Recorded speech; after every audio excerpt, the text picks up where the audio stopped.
దాదాపు 6 సంవత్సరాల తర్వాత వైఎస్ఆర్ కాంగ్రెస్ పార్టీ అధ్యక్షుడు ఆంధ్రప్రదేశ్ మాజీ ముఖ్యమంత్రి జగన్మోహన్ రెడ్డి సీబీఐ ప్రత్యేక కోర్టుకు వ్యక్తిగతంగా హాజరు కాబోతున్నారు.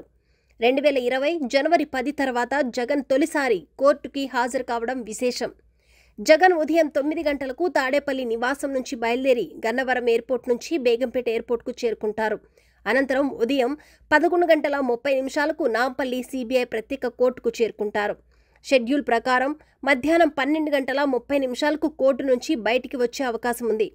పలు కేసుల్లో నిందితుడిగా ఉన్న నేపథ్యంలో ఆయన కోర్టులో ఎక్కువసేపు గడపాల్సి వస్తుందని చాలామంది భావించినప్పటికీ ఇచ్చిన షెడ్యూల్ ప్రకారం విచారణ ఎక్కువసేపు సాగేలా కనిపించడం లేదు.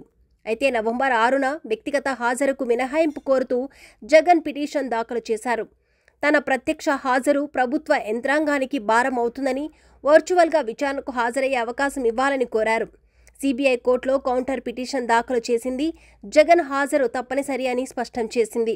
సీబీఐ అభ్యంతరాల నేపథ్యంలో జగన్ తరపున న్యాయవాది మినహాయింపు అభ్యర్థనను ఉపసంహరించుకున్నారు.